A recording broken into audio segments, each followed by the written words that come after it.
নিরামিষের দিনে পাতে কিনা ডিমের কারি, এ তো গুরুতর অন্যায় হয়েছে। আর আসলে না না, এটা এগলেস এগ কারি। একদম ঠিকই শুনেছো, এগলেস এগ কারি মানে ডিম ছাড়া ডিমের কারি। ছানাটাকে ভালো করে হাত দিয়ে চটকে নিয়ে 20% একটুখানি সরিয়ে নিয়ে নুন আর হলুদ দিয়ে ভালো করে মেখে আলাদা করে রেখে দিয়েছি।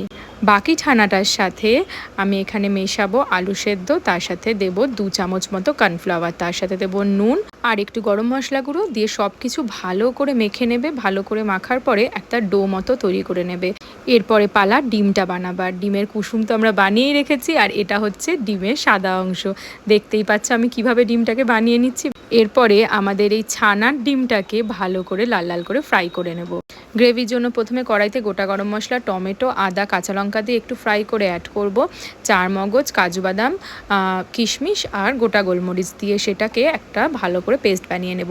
এরপরে কড়াইতে একটু ঘি আর শুকনো লঙ্কা ফোড়ন দিয়ে যে পেস্টটা বানিয়েছিলাম সেটা দিয়ে দেবো নুন, হলুদ, লাল লঙ্কা গুঁড়ো, মানে এখানে কাশ্মীরি লঙ্কা গুঁড়ো ইউজ করছি, আর দেবো কাসুরি মেথি দিয়ে আর কি ততক্ষণ নাড়তে হবে যতক্ষণ না পর্যন্ত তেল ছেড়ে এসছে। আর এখানে অ্যাড করব টক দই।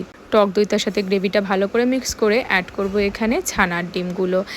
দেখবে খুব বেশি নাড়াবে না, কারণ ছানা তো একটুখানি ভেঙে যাবার প্রবণতা থাকে। আর নামাবার আগে ওপর থেকে অবশ্যই ধনেপাতা ছড়িয়ে নামিয়ে নেবে।